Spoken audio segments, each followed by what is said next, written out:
Rasulullohga tanlash imkoni berildi. Allohning huzuriga borishni tanladilar.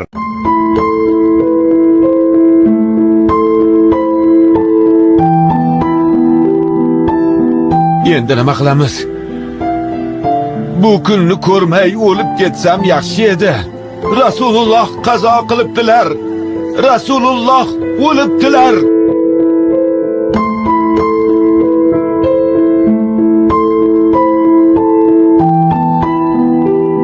Rasululloh qazo qilibdilar, Umar. Nimalar deyapsizlar, sho'ringiz qurgurlar? Rasululloh sallallohu alayhi va sallam o'ldi deganning tili uzilsin iloyim. Yo'q. Bu rost. Mo'minlar onasi Oyshaning uylaridan shu xabar chiqdi. Yo'q dedim. Rasululloh o'lmaganlar. U zot Musa ibn Imron kabi Robbilari bilan gaplashgani ketganlar.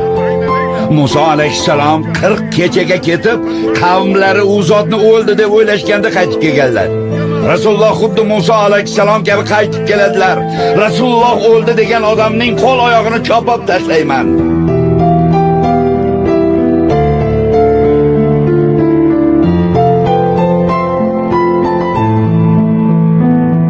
Alloh sizga taqdir qilgan o'lim sharbatini totdingiz.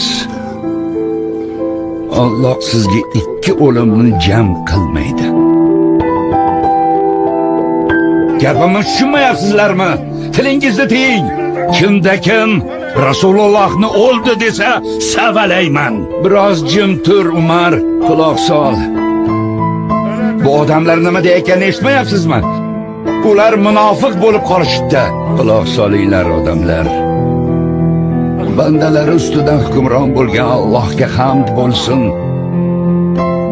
Xaloyiq, kimda kim Muhammadga ibodat qilgan bo'lsa bilingki, Muhammad o'ldi.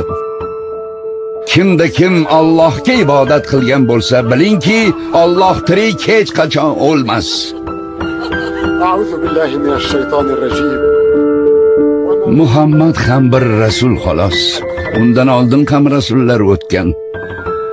Agar u o'lsa yoki qatl qilinsa, orqangizga qaytasizmi? Kimki orqasiga qaytsa, Allohga hech qanday zarar keltira olmas. Va Alloh shukr qiluvchilarni albatta mukofotlar. Ashoblaringiz sizga jonin bog'ladi. Oshiqlaringiz sizga qalbin bog'ladi. Sizsiz yashamoqqa toqat qolmadi. Ummatim deysizmi ya Rasululloh? Sizsiz yashamoqqa toqat qolmadi. Ummatim deysizmi ya Rasululloh?